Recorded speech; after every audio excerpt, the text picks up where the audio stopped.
हाय मित्रांनो, कसे आहेत तुम्ही? आय होप चांगले असेल. तुम्ही पण छान असेल, मी पण छानच आहे. तर आज रविवार आहे. तर रविवारचा हा व्हिडिओ आहे.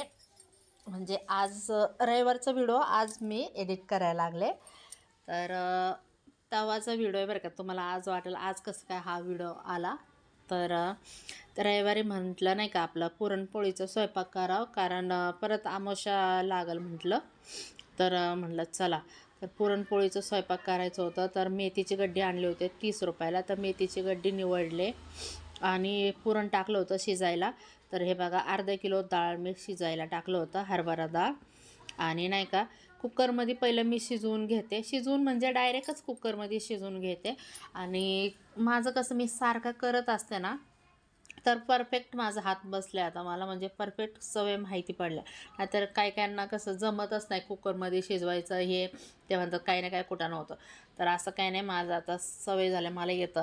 आणि त्याच्यानंतर येळवणीचं पाणी काढून घेतलं. त्याच्यात आहे ना मसाला आणि कच्चे टमाटे कापून टाकलं होतं मी.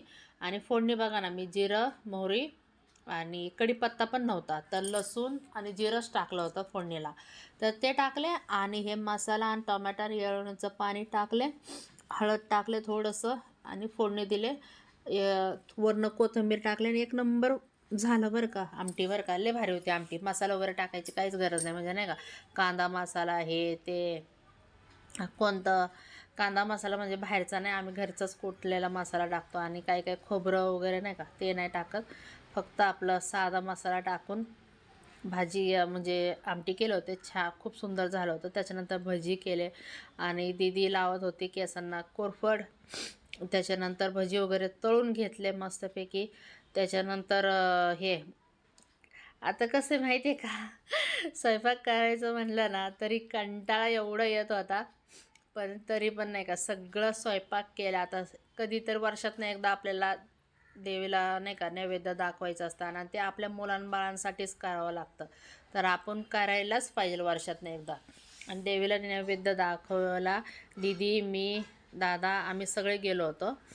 तर देवीचं पाया वगैरे पडले. दीदी देवाला नैवेद्य वगैरे दाखवले. त्याच्यानंतर तिकडं स्वामींचं पण मठ आहे, तर स्वामींच्या पण मठात गेले. तिथं पण मी नैवेद्य दाखवले, पाय वगैरे पडले.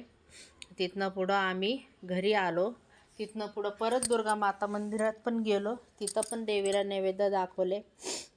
कसं आहे माहिती आहे, केलं ना तर देवाला नैवेद्य वगैरे दाखवून म्हणजे कसं जे आहे ते परंपरा आपलं पाळायचं आपल्या मुलांसाठी.